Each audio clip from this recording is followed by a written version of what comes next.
What does expensive truffle oil smell like when it's boiling at 180 degrees Celsius? People say it smells like luxury, like candlelit banquets and roses on polished tables in high society dining rooms. But to me, in this exact moment, it smells like burning flesh. My flesh. 1 second earlier, the heavy cast iron pan filled with violently bubbling oil had been knocked straight off the stove, and the entire deadly liquid splashed directly onto my right forearm. The pain didn't come immediately. In the first instant, all I felt was a blast of scorching heat slapping into my face, followed by a numbness that sank all the way into my bones. Then a heartbeat later, thousands of flaming needles began piercing through the white chef's jacket and stabbing into my skin. My forearm blistered instantly, turning crimson and curling inward. I collapsed onto the greasy tile floor of Laura's kitchen. I clutched my right arm and curled into myself. I wanted to scream, but my throat locked up, bitter and tight, and all that escaped were cracked, choking sobs. Through the blurred haze of tears, I looked up. I searched for the hands that should have reached down to help me. The hands of Julian, the executive chef of this restaurant, and the man I had loved desperately for the past 5 years. He was the one who had just swung his arm and knocked that pan. But Julian didn't kneel down. He stepped back 2 paces. The blue eyes that once poured sweet promises into my ears were now wide, not with concern, but with irritation. He bent slightly, grimacing as he brushed off several tiny droplets of oil that had splashed onto the tip of his $2,000 suede shoes. What the hell are you doing, Clara? Julian hissed through his teeth, his voice cold and sharp as a cleaver. Are you trying to ruin my Friday night service? Look at this. You've dirtied my shoes. I froze. The physical pain seemed to stall for a moment, replaced by a chill that crawled down my spine. I had just suffered a severe burn. My skin was peeling away, and the man I loved was grieving over a pair of shoes. Let me explain how we ended up in this disaster. Tonight was an important night for Julian. In the luxurious VIP room upstairs sat Madame Evelyn, waiting. She was a 50-year-old billionaire widow who controlled a $50 million investment package. She was enchanted by Julian's charming looks and the title people had given him, a culinary genius. Tonight, she had ordered Laura's signature fermented Wagyu tenderloin. Low salt. The problem was, Julian was not a genius. 5 years ago when we first met, he was just a sous chef drowning in gambling debts, being threatened by loan sharks who wanted to cut off his hands. I, at that time the valedictorian of the Cordon Bleu Culinary Institute, took him in. Julian had knelt at my feet, crying and begging me to let him take the title of head chef at Laura so he would have the reputation needed to borrow money from banks to pay off his debts. He swore that once everything was settled, we would stand together at the summit of glory. Blinded by love, I agreed to step into the shadows. For 5 years, I locked myself away in the suffocating basement kitchen, developing the Essence Mother, a unique microbial fermentation culture that created every signature dish that made Laura famous. I turned Julian from a failure into a shining Michelin star. But fame hollowed that star from the inside.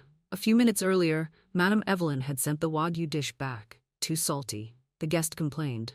Julian's fragile ego was crushed. He stormed into the kitchen in a rage, smashing utensils and screaming at the cooks. When I rushed over to taste the sauce and figure out how to salvage the dish, I discovered the truth. Julian had secretly altered the salt ratio in my base culture to force the meat to ferment faster, just to cut costs. I only said one quiet sentence. Julian, you added the wrong amount of salt. You destroyed the structure of the live culture. Unfortunately, the line cooks heard it. The secret of Julian's incompetence was suddenly at risk. His deep insecurity twisted into animalistic fury. And so, he flung the pan of boiling oil straight at me, silencing the only person who knew the truth. Back to the present on the freezing tile floor. I tried to push myself up, gripping the leg of an inox table with my uninjured left hand. Tears streamed down my face as I pleaded, my voice shaking. Julian, take me to the hospital, please, it hurts. My skin is burning. Julian threw his kitchen towel onto the floor. He glanced around. The other cooks were pressed against the walls, silent with fear. He knew that if he took me to the hospital now, the truth would spill out. The police would come. Madame Evelyn and her $50 million investment would vanish. To him, my life and my future were worth less than a nod from that wealthy widow. Hospital? Julian sneered, stepping closer. Call yourself a taxi. I have a reservation with Evelyn in the VIP room tonight. I don't have time for your stupid clumsiness. Julian, I sobbed. You threw the oil on me. My hand holds a knife. Julian crouched in front of me. The hand that once stroked my hair now grabbed my chin roughly, forcing me to look into his eyes. There was not a trace of humanity in them. Only contempt, only cruelty. Since you mentioned your hands. He whispered beside my ear, his breath heavy with cigar smoke and expensive wine. Submit your resignation tomorrow. What use is a ruined hand? Planning to be a sous chef with one arm? Customers would vomit if they saw that disgusting scar. My heart stopped. The pain in my forearm suddenly meant nothing compared to the blade he had just plunged into my chest. What did you say? Julian smirked, satisfaction gleaming as he watched me crumble. I said get lost, Clara. Evelyn doesn't like the idea of me keeping around some shabby ex-girlfriend who smells like onions and animal fat from working in the basement all year. I'm going to be engaged to her soon. And listen carefully. Our debt contract? I paid it off this morning with Evelyn's deposit. She's investing so I can open restaurant chains around the world. You're no longer useful. And the formula? I whispered weakly. The culture, that's my life, my youth. Yours? Julian laughed softly, the cold sound echoing off the stainless steel walls. You're adorable. I registered the intellectual property for that formula last year. On paper, you're nobody. Just an hourly employee. Now get out of the restaurant and clear your things out of my apartment before tomorrow morning. If you keep your mouth shut, I'll send you a few $1,000s for hospital bills. But if you dare talk to the press... He stood up and straightened his immaculate white shirt. I swear I'll sue you for defamation and make sure you never even get a dishwashing job anywhere in the United States. Security, take her out the back and call her a taxi. Then Julian turned and strode proudly up the stairs toward the VIP room. He never looked back. He discarded me as easily as throwing away a torn kitchen rag. 2 large security guards approached. I didn't let them touch me. I bit my lip until it bled to keep from crying out. With my left hand, I grabbed a cold towel from an ice tray and wrapped it around my blistered, bleeding right arm. Then I staggered to my feet. I walked past the line cooks, their heads bowed in cowardice. No one helped me. Julian's power had strangled their conscience. I pushed open the back door of the restaurant. A blast of December snow wind struck my face like a slap, freezing to the bone. The darkness of the narrow alley swallowed me whole. That night, I sat alone on a hospital gurney in the cold emergency room. The doctor told me the 3rd-degree burn would leave a large permanent scar. Raised and grotesque, it would stretch across my right forearm like a giant centipede. As the doctor wrapped thick white bandages around my arm, I didn't cry anymore.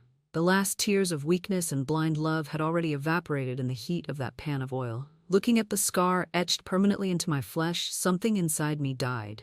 And from its ashes, a new person was born. Quieter, harsher, and infinitely more ruthless. Julian Vance. You think you've taken everything from me? You think $50 million from that widow can turn a talentless fraud into a genius? You fool. You just threw away the only lucky charm your life ever had. Tomorrow, I'll leave. I'll leave you the giant vat of culture in the basement, the one you proudly registered as your intellectual property. Go ahead, keep it. But there's a secret. A man who only knows how to wear a white chef's jacket for photos will never understand. Naturally fermented sauce is not an object. It's a living organism, and living things need food to survive. Without the original microbial culture that only I inoculate every week, that golden sauce will reverse its fermentation. It will rot. It will become poison that tastes like sewer sludge. You drove its mother out into the street, and you think it will obediently live on to serve your ambition? Enjoy your final days of glory, Julian. Lose yourself in the arms of your wealthy widow, because the time bomb has already been activated beneath your feet. And I will patiently wait for it to explode. People say time heals all wounds, but that's a lie told by those who have never truly had their lives stripped away. Some wounds never heal. They merely scab over, leaving behind a rough, throbbing scar that aches whenever the wind shifts, an eternal reminder of one's own foolishness. 1 week after that night in the emergency room, I decided to return to Laura. Not to beg, but to reclaim the only thing that truly belonged to me. 2 in the morning. A snowstorm lashed bare tree branches against the brick wall in the alley behind the restaurant. I stood before the steel security door, my whole body trembling from the cold and from the side effects of high-dose painkillers. My right hand was wrapped in stark white bandages, hidden deep inside the pocket of my overcoat. Julian had changed the main lock code. A scoundrel is always accompanied by paranoia, but he forgot who had designed the basement refrigeration system for him. With my left hand, clumsy and stiff from the cold, I typed in the maintenance override sequence on the electronic panel. Click. The bolt released. I slipped inside, swallowed by the thick darkness of Laura. The scent of truffle, oakwood, and fermenting yeast rushed into my nose. My domain. I descended the stone steps leading to the fermentation cellar, moving silently. I didn't turn on the lights. I knew every brick down here well enough to walk blindfolded. In the center of the cellar stood the enormous clay vat containing the Essence Mother, the soul of Laura's empire. A streak of streetlight filtered through the ventilation slit, casting a pale beam across its curved surface. I walked to the wine rack against the wall and pushed aside an empty crate of Bordeaux, revealing a small biological preservation refrigerator. My left hand gripped the metal handle and pulled hard. The recoil jerked my right shoulder upward. The third-degree burn tore against the bandages, pain shooting from my forearms straight into my skull like a surge of high voltage. I bit my lip until it bled to keep from crying out. The refrigerator door opened, pale blue light spilled over my face. From the deepest shelf, I carefully removed a tray filled with small glass vials, each no bigger than a finger.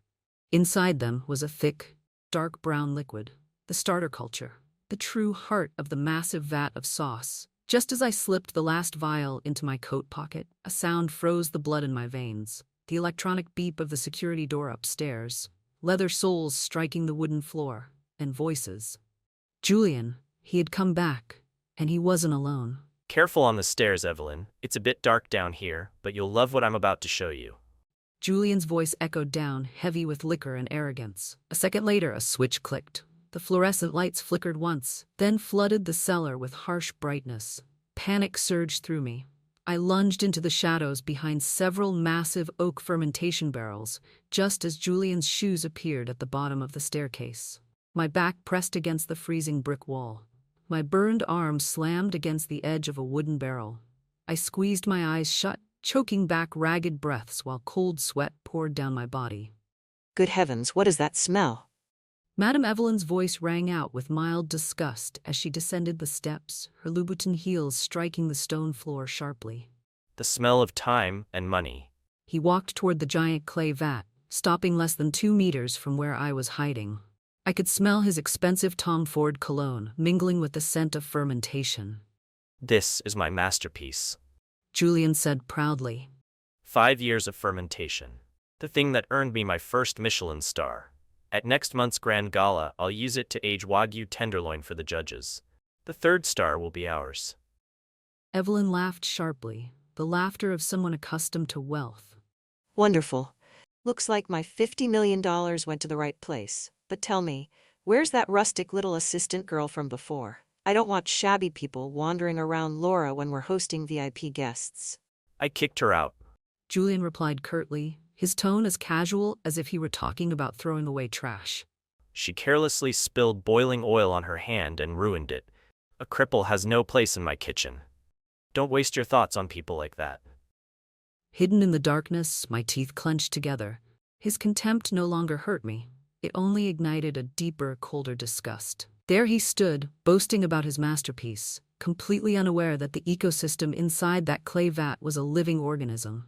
It didn't run on machinery, it ran on microorganisms. Every week, it needed exactly 10 drops from the vial now resting in my pocket to sustain the chain of fermentation. Without it, the beneficial bacteria would starve. The fermentation would reverse. Let's go upstairs, darling. It's too damp down here. I'll ruin my silk dress. Evelyn complained softly. As my queen wishes. Julian replied indulgently. Their footsteps faded, then disappeared. The cellar lights snapped off again. Silence returned. thick and absolute. Slowly, I slid down the wall, clutching my arm as blood seeped through the bandages. I stared toward the faint silhouette of the clay vat in the darkness. There were no dramatic farewells, no lingering regrets, only the cold, precise truth of culinary science. Julian Vance had just signed his own death sentence.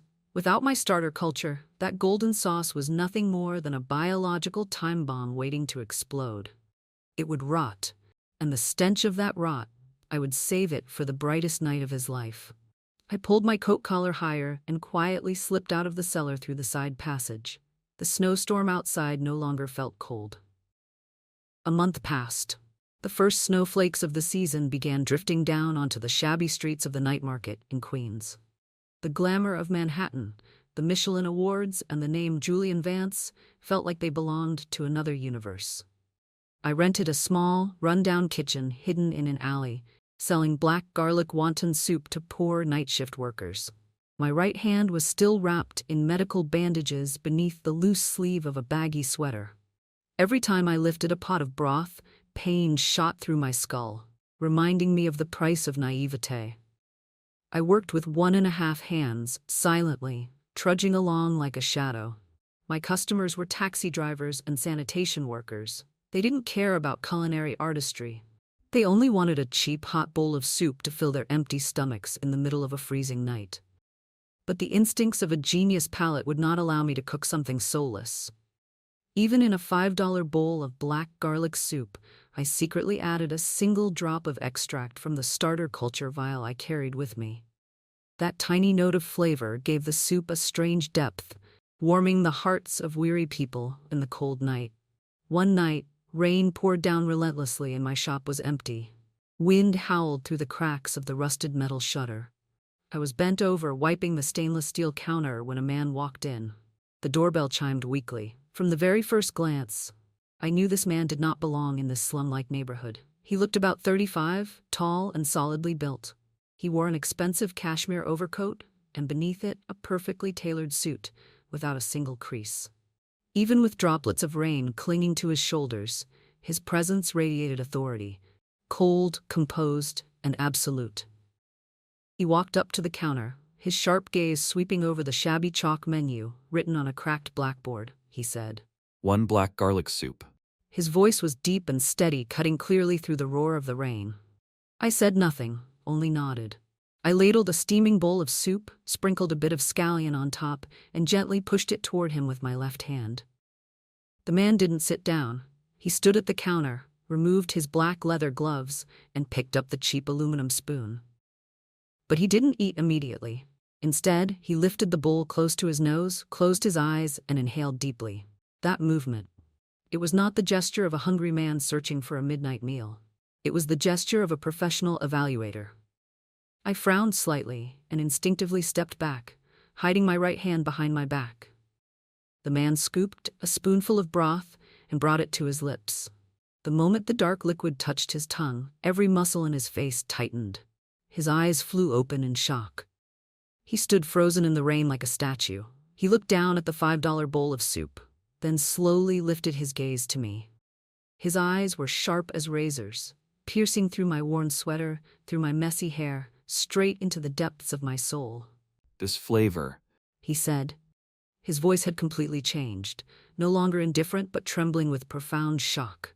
"This deep umami structure, the perfect balance between the pungency of black garlic, the sweetness of bone marrow, and that elegant hint of natural fermentation. This cannot exist in a roadside shop." He placed the spoon on the counter with a crisp clink and stepped closer. "My name is Alexander." It was a name that commanded respect among New York's financial elite.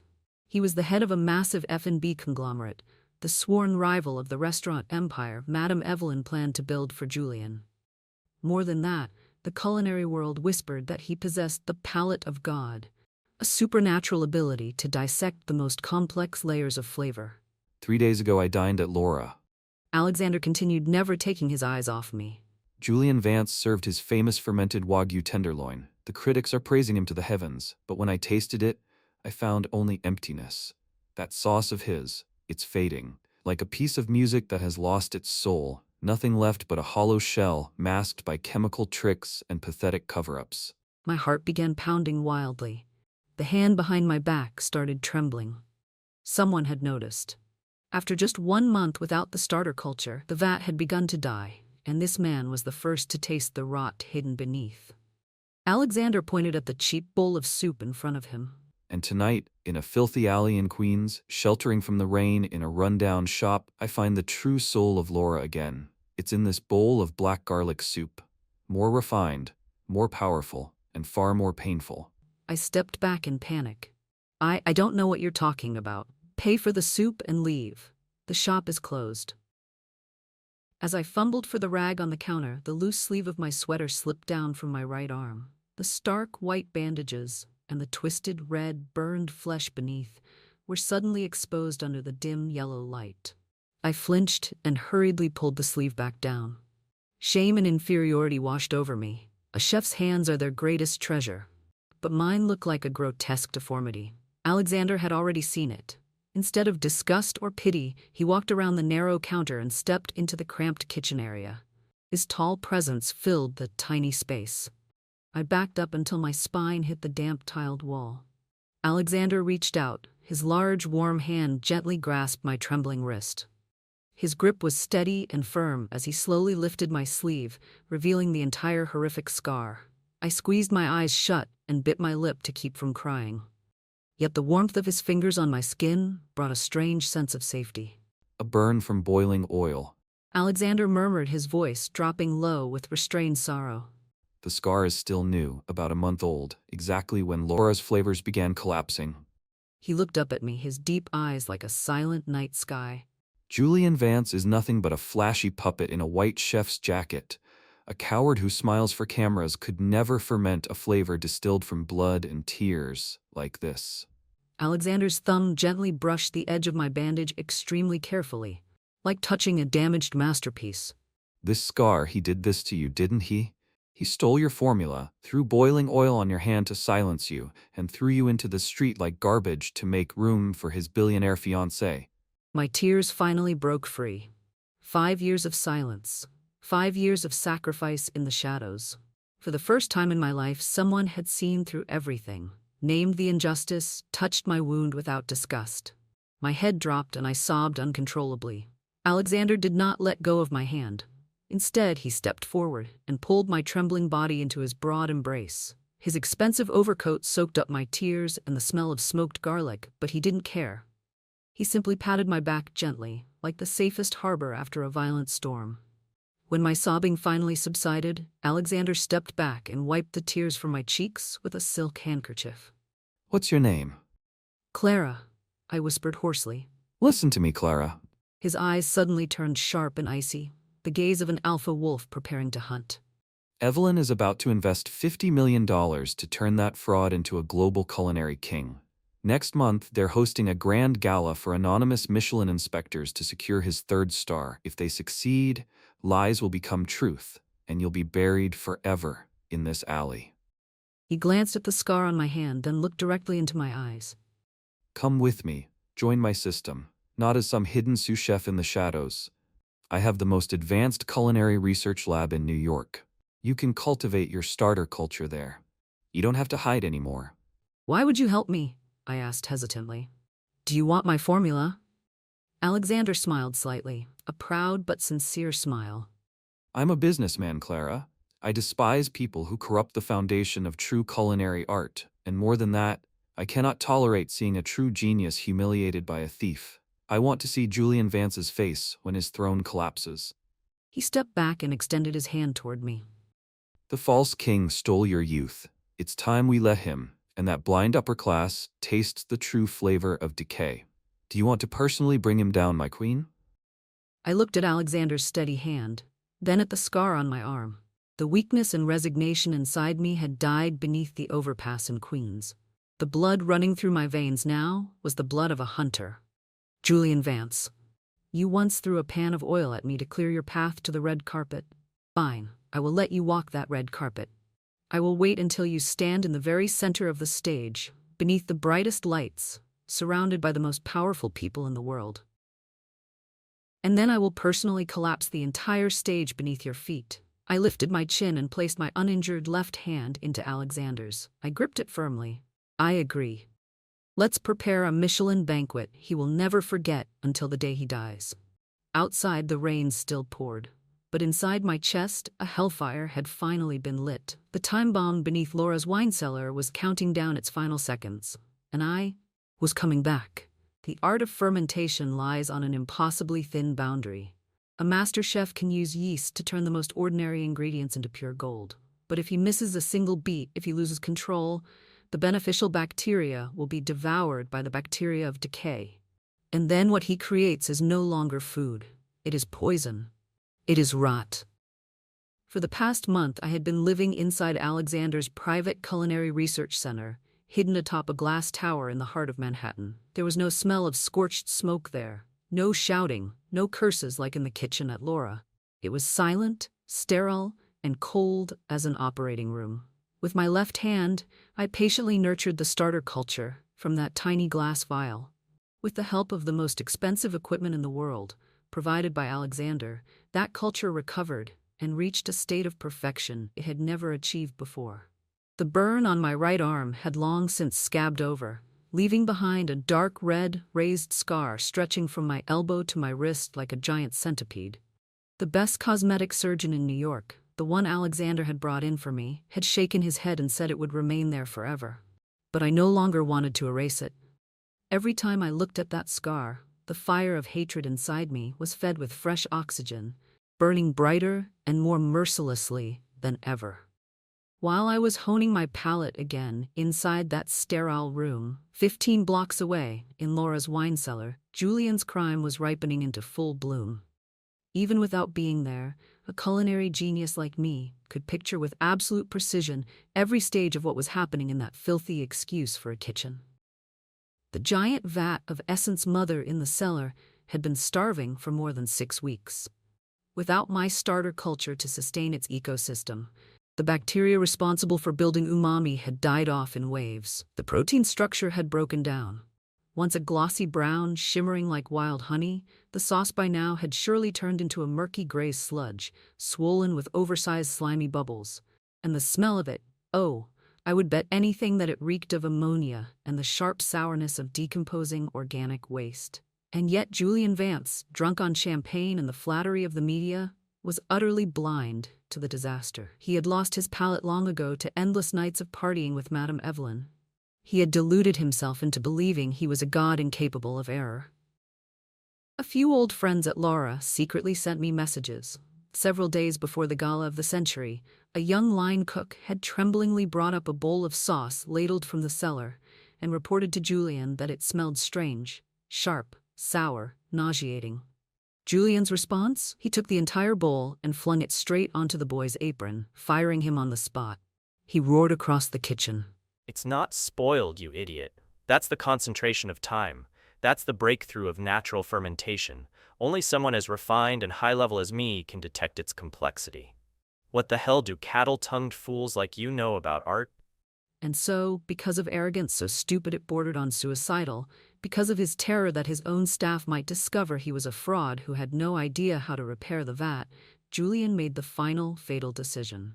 With his own hands, he submerged dozens of kilograms of A5 Wagyu tenderloin, the most expensive beef in the world, imported directly from Japan, into that rotting liquid.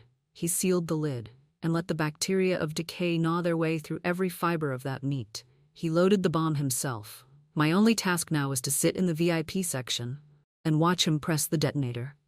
At last, the gala of the century arrived. This was the night that would decide Julian's fate. Madame Evelyn had invited the most powerful tycoons on Wall Street to witness the moment she poured $50 million into her genius. Hidden among those guests in elegant formalwear were 3 anonymous Michelin inspectors. If Julian performed flawlessly tonight, a 3rd star would be pinned to his chest, elevating him into the ranks of legend. 8 o'clock in the evening. In front of the main entrance of Laura, dozens of supercars rolled to a stop one after another. Camera flashes burst non-stop like a storm. A black Maybach glided slowly into the VIP drop-off area.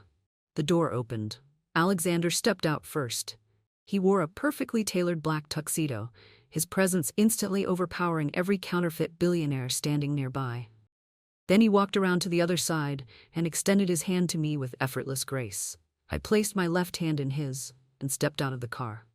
Tonight, I was no longer the shabby sous chef who smelled of onions, hiding inside oversized sweaters. I wore a fitted black silk evening gown, clinging to my body, its daring slit gliding over a pair of Christian Louboutin heels. My hair was swept up in a regal twist. My lips were painted a deep, cutting red, and most importantly, my right arm was bare. No bandages, no concealer. The large burn scar, red, raised, and brutal, running from my elbow all the way to my wrist, lay completely exposed beneath the brilliance of the chandeliers. Against the sleek smoothness of the black silk, it stood out violently. In this world of glittering false perfection, my scar looked like a declaration of war, a weapon drawn from its sheath. Alexander paid no attention to the murmuring, curious glances around us. He lifted my scarred right arm slightly, smiling faintly, and let me take his arm as we walked the red carpet together. Are you ready, my queen? Alexander whispered in my ear as we passed through Laura's great glass doors. I was born for tonight, I replied, the corner of my mouth curling into a smile as cold as bone. We entered the grand hall. Inside, the air was thick with the scent of white roses, the murmur of violins, and a kind of vanity so excessive it was almost nauseating. Madame Evelyn's table sat at the center, ablaze with diamonds and brittle, artificial laughter. Alexander, with the absolute power of an F&B kingpin, had easily secured a VIP table beside the open kitchen, the place where every spotlight converged on the chef. As the restaurant manager led us to our seats, Alexander's presence instantly caused the atmosphere to tighten. The cold billionaire, the greatest rival of Evelyn herself, had appeared here. And in that exact moment, Julian looked up from the brightly lit open kitchen. His eyes landed on Alexander first. He frowned, hostility flashing across his face. But then, his gaze slid to the woman on Alexander's arm. The silver-plating tongues fell from Julian's hand with a clatter against the stainless steel counter. His arrogant face, flushed red from alcohol, drained white as a corpse. His eyes bulged. His lips moved soundlessly. He could not believe what he was seeing. The piece of trash he had thrown out into the snow that night.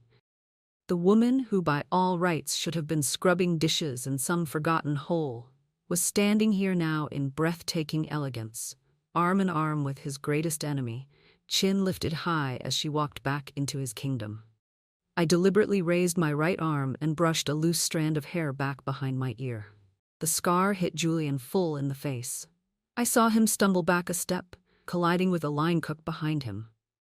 Absolute panic began to tear through his mind. But then, the narcissism, the delusions of grandeur, the instinctive arrogance of a rotten man surged back to the surface.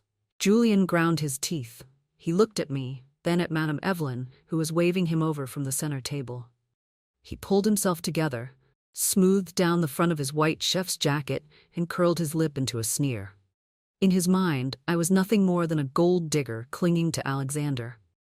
I had come here tonight, he must have thought, to make a scene, to beg for his attention, to act out my jealousy, to disrupt his triumph. He still believed he held the blade by the handle. He still believed that the fermented wagyu about to be served would crush Alexander and silence me in humiliation. He was such a fool. He had no idea that what awaited him was not the jealousy of a heartbroken woman. What awaited him was a death sentence, seasoned with the flavor of death itself. Bring out the main course. Julian slammed a stainless steel spoon against the counter, barking the order to his entire brigade in a voice meant to dominate the room. Then he looked me straight in the eye and lifted his chin in challenge. Dozens of waiters in white jackets emerged from the kitchen doors in unison. In their hands were black porcelain plates, each one covered by a glass cloche filled with swirling oak smoke. Madame Evelyn's table was served first, then the tables of the tycoons and the anonymous Michelin inspectors. And one plate was set directly in front of Alexander and me. White smoke coiled inside the glass dome, concealing the brutal truth beneath it. The entire grand hall of Laura fell silent. The violins stopped. Every eye turned toward Julian as he stepped out from the open kitchen and onto the central platform, carrying himself like a king about to receive his crown. Alexander reached across the table and placed his hand over my left one. His thumb tightened softly. The glass dome was about to be lifted, and I slowly raised my crystal champagne flute to my lips, patiently waiting for the moment the false king would serve poison to his own kingdom with his own hands. At that moment, the grand hall of Laura felt like a theater poised at the peak of silence. The violins had stopped. Crystal chandeliers poured their lavish light down over the smoking glass cloches set neatly before each guest. Julian strode out from the open kitchen. He adjusted the collar of his immaculate white chef's jacket, slicked back his romantic-looking hair, and picked up the wireless microphone from the central platform. The spotlight struck him full on, transforming him into the god of creation for the evening. He cast a smug look toward Madame Evelyn's table, then flicked a quick glance at Alexander and me, a taunting half-smile curling his lips. He thought my presence here was nothing more than the last desperate act of a failure trying to cling to his glory. He was too stupid to realize he was standing on a pyre he had built with his own hands. Madame Evelyn, distinguished guests. Julian's voice rang through the hall, honeyed and overflowing with counterfeit confidence. Tonight I present the greatest masterpiece of my life, A5 Wagyu tenderloin with truffle fermentation. The sauce used to cure this dish is not merely seasoning, it is the crystallization of time itself. I have personally nurtured it for 5 years in the wine cellar of Laura. It carries the flavor of life, of ultimate complexity, something no other restaurant in the world could ever replicate. He paused and lifted a hand to signal the waitstaff. Please, enjoy. At Julian's command, dozens of waiters simultaneously raised the smoking glass domes from the black porcelain plates. Thick curls of oak smoke spilled across the tables. 1 second, 2 seconds, 3 seconds passed. Instead of gasps of admiration, a deathly silence settled over the VIP section. The smoke cleared, and the aroma rising from the meat was not deep umami, nor the elegance of fermented truffle. It was horrifying. A sharp, rancid stench rushed straight into the sinuses, like organic garbage rotting beneath a clogged gutter. The smell of utter decay. Across from me, Alexander merely frowned slightly. With his gifted palate, one breath through the thinning smoke was enough for him to recognize the collapse of the microbial structure. Calmly, he set his fork down, folded his arms, and curled his mouth into a faint, cold smile. But the other guests had no such composure. At the central table, Madame Evelyn, who only moments earlier had been beaming as she showed off her 10-carat diamond ring, suddenly froze. Her fork was already lifting a piece of meat toward her mouth. The instant the sour reek hit her nose, her carefully made-up face twisted in disgust.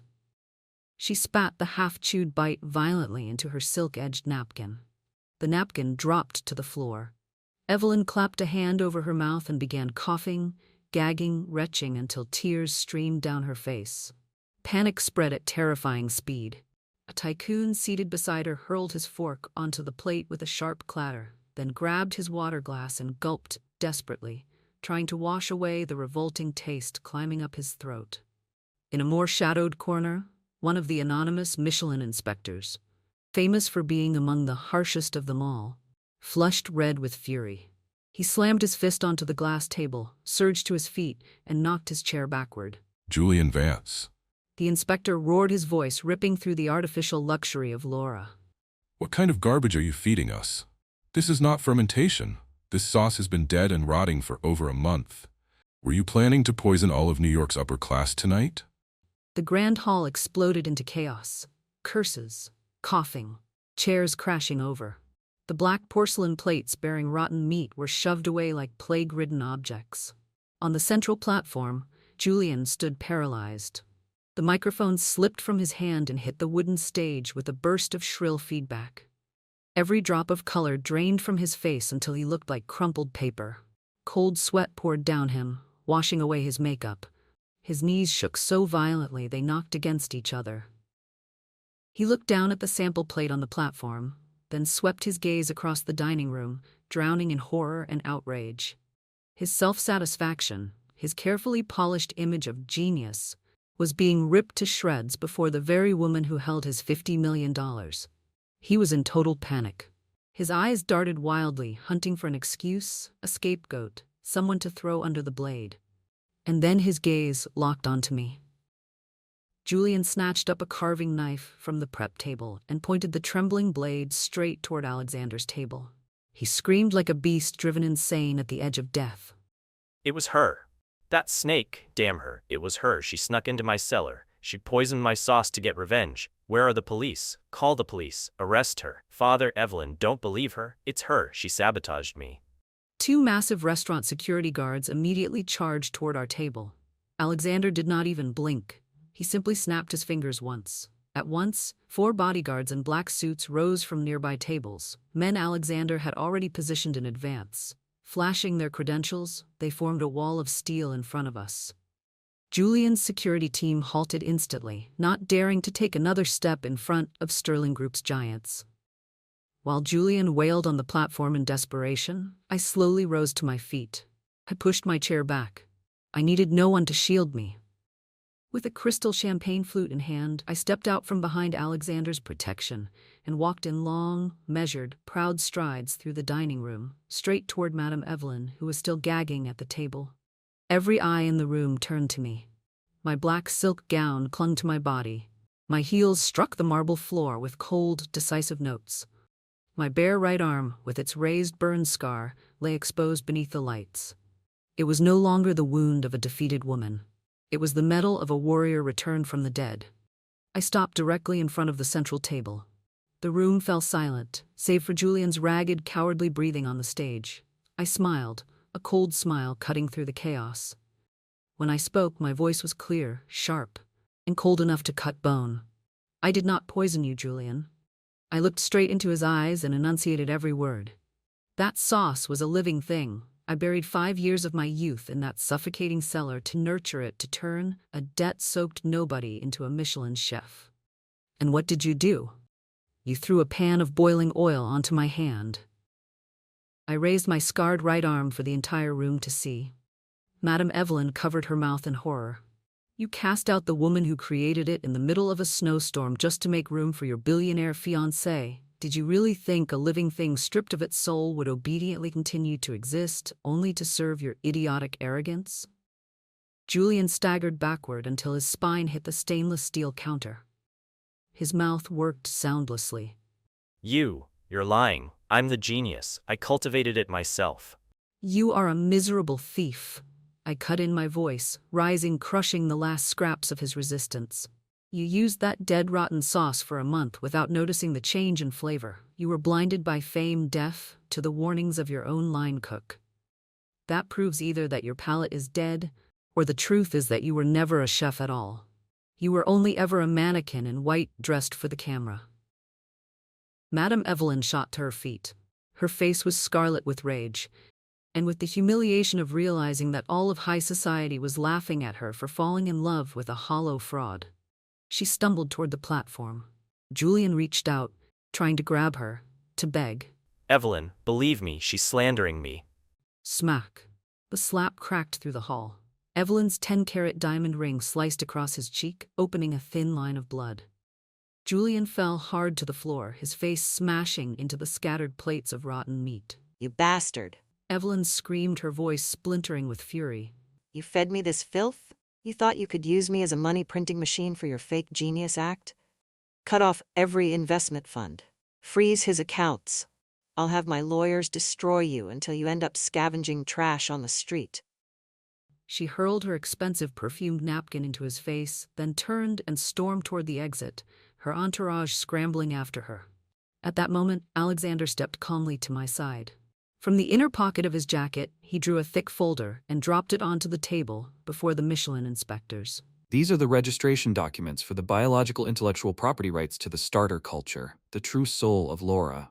Alexander said, his voice low, but carrying the weight of iron. It was registered under Clara's name 5 years ago. Julian Vance only registered the shell, the name of the dish, but he never possessed its core. He is a plagiarist in the culinary world. The inspectors opened the documents. The evidence was so clear it was impossible to deny. The head inspector looked at Julian, crumpled on the floor, and shook his head in disgust. Utterly repulsive. We are stripping Laura of its Michelin star effective immediately. You are permanently banned from entering the world of fine dining, Julian. At the same time, the shrill sound of police sirens and New York Health Department vehicles erupted outside the main entrance. Alexander had already alerted them to a large-scale organized food safety violation. The glass doors were thrown open. Uniformed officials flooded inside, badges raised, locking down the scene. Julian dropped to his knees on the floor, smeared with spoiled sauce. His white chef's jacket was now stained and filthy, just like his character. He clutched his head and sobbed hysterically, but not a single person pitied him. The line cooks he had abused could only stare at him now with contempt. He had lost everything. His star, his billionaire fiancé, his reputation, and soon his freedom. Everything collapsed in a single night. I looked at him one last time. There was no more raging hatred in me. No more heartbreak of a woman who had once loved blindly. I felt only a profound lightness, a complete purification. Alexander slipped an arm gently around my waist and drew me against his steady chest. He said nothing. He only looked at me with the gaze of a man offering absolute devotion to a queen who had taken back her throne with her own hands. We should go, He whispered. I nodded.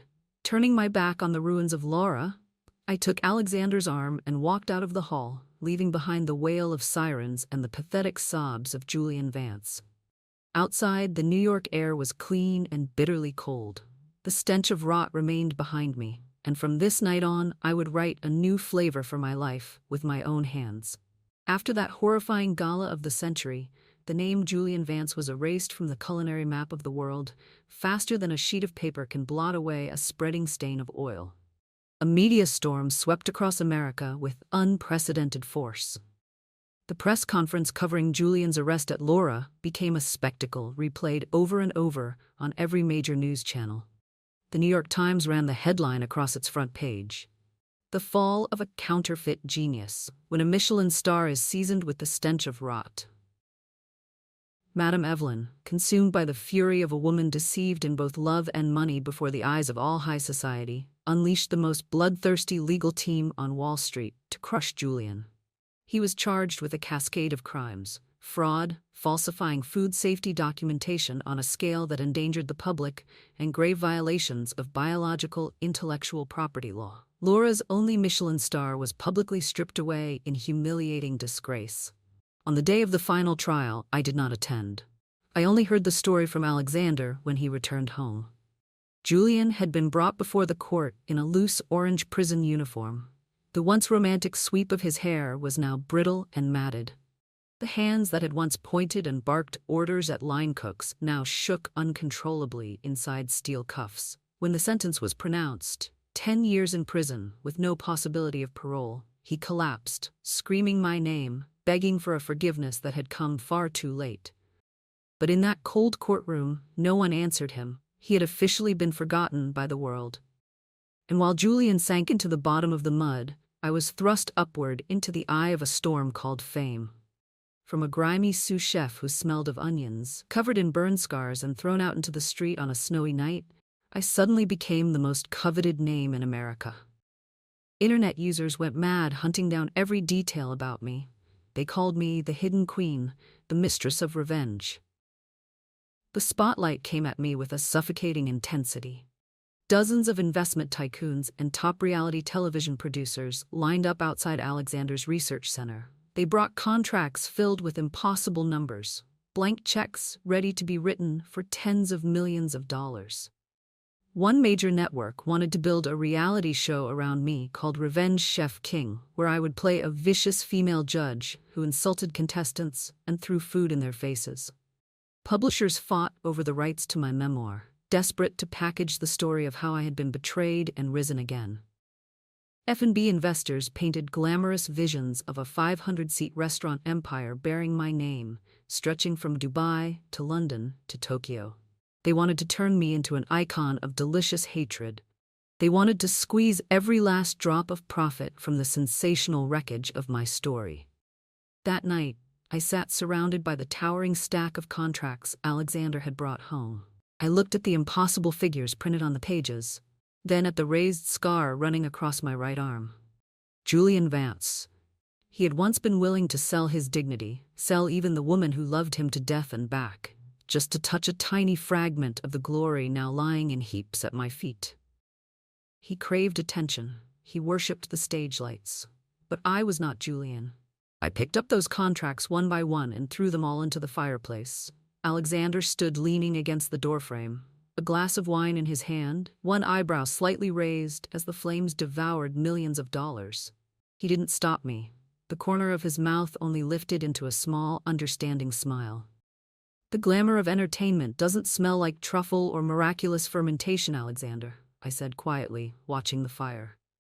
It smells like artificiality.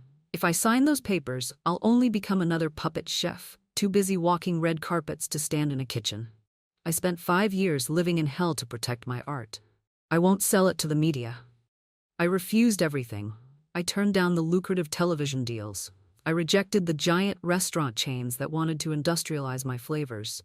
I chose instead to step back into simplicity. For the next year, I hid myself away in Alexander's sterile research room. There, among test tubes, centrifuges, and the familiar scent of microbial cultures, I found healing. Alexander became a fortress around me, shielding me from the world's relentless gaze. He refused every interview on my behalf. In the business world, he remained a cold-blooded billionaire. But every morning, he woke early and went into the kitchen himself to cook me a steaming bowl of abalone porridge simmered with mushrooms. He would sit quietly across from me, reading the financial papers while I did physical therapy for my right forearm. My scar never disappeared, but under Alexander's patient, gentle care, the stiffness in my fingers slowly eased. Sensation returned. I could hold a knife again. I could feel the weight of a cast-iron pan in my hand without being dragged back into the memory of boiling oil. And then, when New York welcomed its second spring, I decided to return. Not with noise, not with a sensational press conference. I opened a restaurant called Clara's Table. It did not stand on some glittering avenue with a gilded facade and a red carpet. It was tucked away instead on a quiet, tree-lined street in Greenwich Village. The restaurant had only 10 tables. There were no ostentatious crystal chandeliers, no waiters looking down at their guests. At the heart of the space was an open kitchen of oak wood and stainless steel, with no barrier at all between the diners and the artists preparing their food. I stood at the position of head chef. I wore a spotless white jacket, my sleeves rolled high. The raised scar across my forearm was visible under the warm amber light. I no longer hid it beneath oversized sweaters. The lucky guests who managed to reserve a table, whether billionaires or the harshest critics in the world, did not look at my scar with pity or disgust. They looked at it with reverence, with a silent respect reserved for someone who had walked through fire and returned carrying a flavor that touched the soul. There was no screaming in my kitchen, no insults, only the hiss of garlic butter, the rhythmic click of knives, and the fierce concentration of a team honoring the ingredients before them. Here I was not an entertainment queen, I was simply a cook, and that was the quiet kind of power I had wanted all along. Tonight, after the last guest had gone, Clara's table settled into a pleasant silence. Soft jazz drifted through the room, mingling with the scent of pine wood. I was wiping down the stainless steel counter with a clean towel when the wooden door opened and Alexander walked in. He had just returned from a grueling board meeting on Wall Street. But the moment he crossed the threshold of my restaurant, he loosened his silk tie and rolled up the sleeves of his expensive dress shirt. He walked straight to the sink, picked up a sponge without a word, and began scrubbing the cast-iron pans that still remained. There was no hierarchy, no arrogance. He was the man who owned hundreds of restaurants across the globe. Yet here, in this little kitchen, he was simply a man sharing the labor of the woman he loved. When the final plate had been washed, Alexander dried his hands and came up behind me, wrapping an arm around my waist. The warmth of his chest seeped through the thin fabric of my blouse, bringing with it a feeling of absolute safety. Gently, he turned me to face him. Alexander bent down, but he did not kiss my lips first. Instead, he lifted my right arm. His eyes were full of reverence and love. Slowly, he lowered his head and pressed a deep, warm kiss to the center of that roughened scar. Congratulations, chef, he whispered, his thumb brushing softly over my cheek. Tonight you cooked the finest meal New York has tasted. I smiled, looped my arms around his neck, and rose onto my toes until the tip of my nose brushed his. That's because I cooked with the most expensive seasoning Julian Vance will never possess. And what is that? Alexander asked, one eyebrow lifting, his eyes warm with mischief. Peace. My name is Clara. I was once a shadow in a basement, a puppet manipulated to serve another person's ambition. Julian Vance once said that my scarred hands, forever smelling of oil and grease, would never deserve to step onto the red carpet of high society. What he never understood was this: when you possess true talent, forged in the deepest pain, you do not need to crave a red carpet rolled out by someone else. You reject false glory and choose stillness instead. Because the greatest power does not lie in the applause of faceless crowds. True power lies in the ability to build, with your own hands, a small kingdom that belongs only to you. A place where you are free to be yourself, beside the one person who knows how to cherish your scars. And from this moment forward forevermore, the flavor of my life will belong to only one chef with the right to decide it: me.